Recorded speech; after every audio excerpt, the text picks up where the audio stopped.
Hi, this is Jeremy Bradshaw from MarineMax in Venice. This is one of our new arrivals, a beautiful 2022 Sea Ray 210 SPX outboard. So what we'll do, we'll kind of go through the boat a little bit, point out some of the high points. As you can see, this one comes in with a real nice dual axle trailer. We've got the swing tongue up front to save you some room, brakes on both axles. This, as you can see, is your traditional black hull sides right here. This one also has your bimini top. This particular one we brought in with the big Mercury 200 horsepower.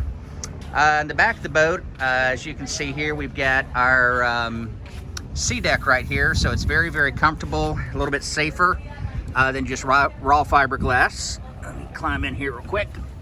There's our 200 right there. We also have our ski tow right here. So if you're pulling people around on skis or water toys, it's always fun. The biggest thing I like about the outboard version is the amount of room. Since you don't have an engine in here, you get a ton more space. Also makes into a nice sun pad. You've got very deep gunnels all the way around, plenty of seating here in the bow.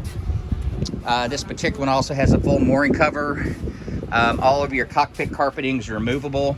So these have been pretty popular boats. Once again, located here at MarineMax in Venice, 2022 Sea Ray 210 SPX. If you'd like some additional information on the boat, feel free to give us a call. The number here at MarineMax in Venice is 941-376-3345. Thank you again for taking the time, and we hope to talk to you soon. Bye-bye.